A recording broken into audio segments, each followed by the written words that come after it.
Dalawang malalaking cakes muna tayo for today's video. Mga mi, tara na G!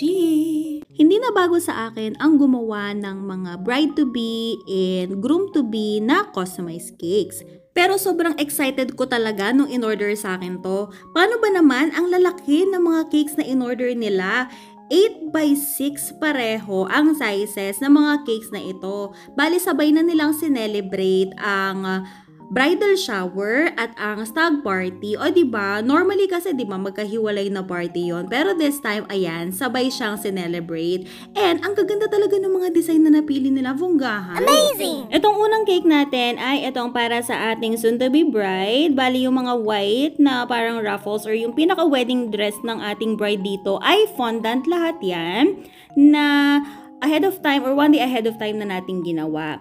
Ang original or inspiration ng cake na ito is full fondant siya. Pero ang pinili ng ating customer ay semi-fondant. Hindi nila masyadong wet yung full fondant. Kaya nagset ako ng expectation sa kanila na yung sulat na bride-to-be sa side ng cake natin ay hindi natin siya magagaya as is. Doon kasi sa original na cake ay sinulat siya using food color or yung edible pen. Pero since icing lang ang cake natin, hindi natin masusulatan yan. Kaya ayan, ginawa din natin na icing yung ating lettering. Last minute ko na naisip to dahil nung una sana printed topper sanang ilalagay natin dito, yung manual nating normally na ginagawa. Pero naisip ko na parang mas maganda yata kung sulat na lang din ang gagawin natin para naman kahit paano magaya natin yung kung paano siya naisulat doon sa original or inspiration cake. And ayan nga, maganda naman ang kinalabasan niya. And tuwa naman ako, okay naman siya for me, lalo na't medyo struggle pa rin sa akin ang pagsusulat sa side ng cake. Kaya naka-fast forward yung video na yan. Sobrang bagal ko talaga ng mga time na ginagawa ko yan, promise.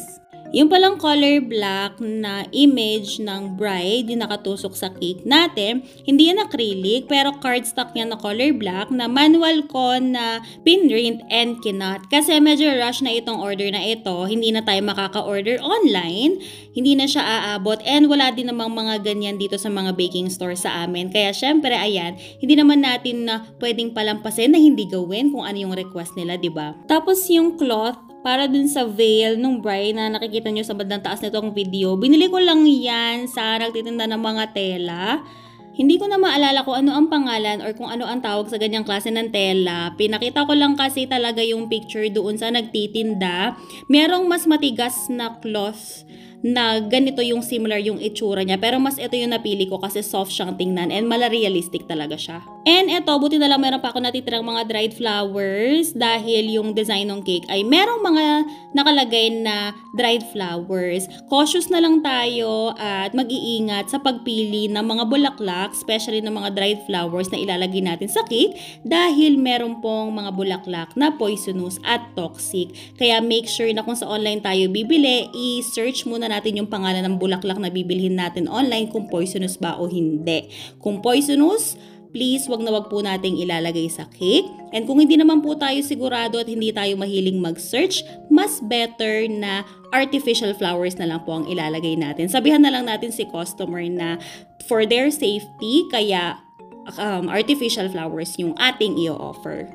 At ayun na nga, dito na tayo sa cake para kay groom-to-be. Pure black ang color ng pinaka-base cake natin para ma-achieve itong ganitong super duper black na icing. Meron po tayong tutorial niyan.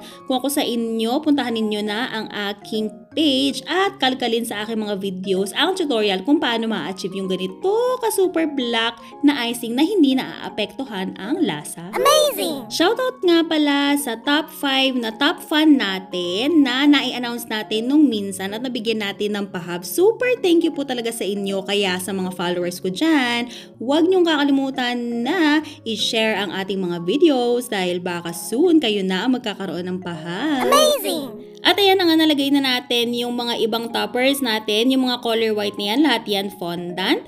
And yung nasa taas, yung guy, yung printed topper, photo paper lang yan na pinrint natin. Ganyan na ganyan yung image doon sa inspiration ng cake natin.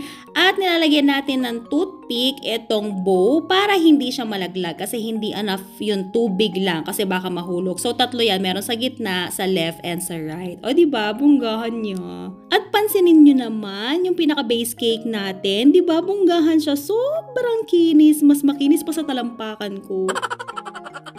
At ito na ang final result. Wow! O diba, ang shala ng mga cakes natin, napakasarap tingnan sa mga mata. And that's it for today. See you on our next video. Bye!